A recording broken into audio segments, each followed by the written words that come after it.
warahmatullahi wabarakatuh. Perkenalkan, nama saya Clara Nurifia Zinedin dari Prodi Hukum Keluarga Islam, Fakultas Syariah, Angkatan 2025. Di sini saya akan menjelaskan materi tentang fikih ibadah yaitu saum. Saum menurut bahasa yaitu menahan.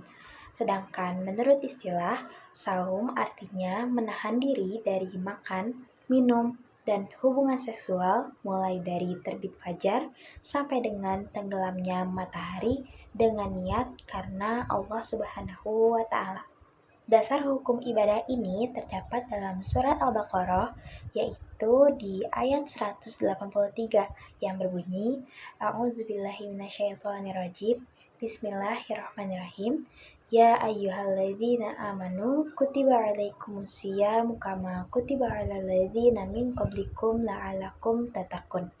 Yang artinya, wahai orang-orang yang beriman, diwajibkan atas kamu berpuasa, sebagaimana diwajibkan atas orang sebelum kamu agar kamu bertakwa. Selanjutnya ada rukun saum. Rukun saum ada dua. Yang pertama, niat. Dan yang kedua, meninggalkan segala hal yang membatalkan saum mulai dari terbit fajar hingga terbenam matahari. Selanjutnya ada syarat-syarat saum. Yang pertama itu ada syarat wajib saum. Yang pertama, beragama Islam, berakal sehat, balik atau sudah cukup umur, dan yang terakhir mampu melaksanakannya. Lalu ada syarat sah saum. Yang pertama Islam, yang kedua mumayyiz atau dapat membedakan yang benar dan yang salah.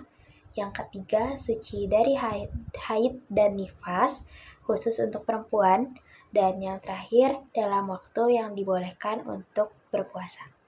Selanjutnya ada akibat hukum saum. Dilihat dari subjek, orang yang saum dikaitkan dengan dampak hukumnya. Yang pertama itu, orang yang wajib meninggalkan saum dan wajib qadha sesuai dengan bilangan hari yang tidak saumnya. Yang pertama itu ada wanita haid, yang kedua itu wanita nifas. Dan yang kedua itu ada orang yang boleh meninggalkan saum dan wajib qadha saja. Itu yang pertama ada orang sakit dan masih ada harapan untuk sembuh.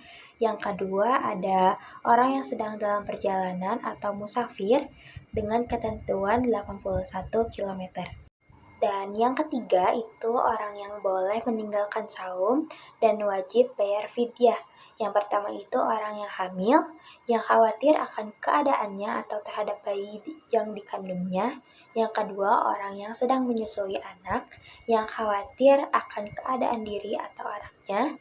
Yang ketiga orang tua jompo. Yang keempat orang sakit kronis dan menahan yang tidak mungkin melaksanakan saum. Yang kelima itu ada orang yang bekerja berat dan menguras tenaga fisiknya. Nah, orang-orang tersebut itu tidak wajib mengqadha di hari lain selain bulan Ramadan, tetapi wajib membayar fidyah, yaitu memberi makan kepada orang miskin setiap tidak melaksanakan saum berupa bahan makanan pokok sebanyak 1 mud atau 576 gram. Dan yang keempat, orang yang wajib qadha dan kifarat. Nah, menurut jumhur ulama, hanya bagi mereka yang melanggar saum akibat berhubungan suami istri pada siang hari di bulan Ramadan. Selanjutnya ada adab saum. Yang pertama, makan sahur terlebih dahulu sebaiknya diakhirkan karena dalam sahur ada keberkahan. Yang kedua, menyegerakan takjil. Yang ketiga, berbuka dengan yang manis-manis seperti kurma. Yang keempat, berdoa ketika mau buka saum. Yang kelima, menjauhi hal-hal yang bertentangan dengan saum. Yang keenam, menggosok gigi. Yang ketujuh, bermurah hati atau dermawan dan selalu membaca dan mempelajari Al-Quran. Yang kedelapan, meningkatkan intensitas peribadatan di 10 hari terakhir bulan Ramadan. Selanjutnya ada tingkatan saum. Yang pertama, saum awam, yaitu orang yang bisa menahan lapar, haus, dan hubungan seksual. Yang kedua, saum khusus, yaitu saum kategori awam dan sudah mampu menjauhi dan menjaga panca indera dari maksiat. Dan yang terakhir ada saum khusus bil khusus atau saum istimewa, yaitu saumnya kategori khusus dan sudah mampu meninggalkan penyakit hati. Selanjutnya ada hal-hal yang membatalkan puasa. Menurut Said Sabiq itu yang pertama ada makan dan minum dengan sengaja di siang hari. Yang kedua, muntah yang disengaja. Namun menurut ulama yang lain tidak batal. Lalu bersetubuh, keluar air mani, atau istimna dengan sengaja. Kalau tidak sengaja dianggap seperti bermimpi dan itu tidak membatalkan saum.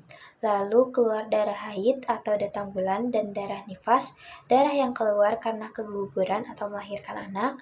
Lalu meniatkan diri berbuka. Dan yang terakhir, makan dan minum karena menduga belum masuk waktu subuh atau sudah menganggap masuk maghrib. Menurut Umar bin Khattab tidak batal karena tidak tahu. Dan yang terakhir ada keutamaan bulan Ramadan dan saum. Bulan Ramadan adalah bulan diwajibkan saum, bulan berkah, pintu surga dibuka, pintu neraka ditutup, setan dibelenggu, dan terdapat malam yang mulia dan berharga lebih dari 1000 bulan. Yang kedua merupakan ibadah yang istimewa. Yang ketiga perisai dari perbuatan-perbuatan maksiat. Yang keempat mendapat 2 kebahagiaan sekaligus, kebahagiaan ketika berbuka dan kebahagiaan ketika di akhirat. Yang kelima, orang yang saum dengan didasari iman dan keikhlasan mendapat jaminan ampunan dari Allah atas dosa-dosa yang telah lalu.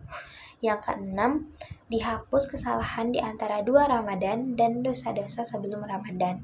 Yang ketujuh, memiliki pintu surga tersendiri bagi yang suka saum, yaitu pintu Al-Rayyan. Terima kasih, cukup sekian pembahasan materi saum dari saya. Wassalamualaikum warahmatullahi wabarakatuh.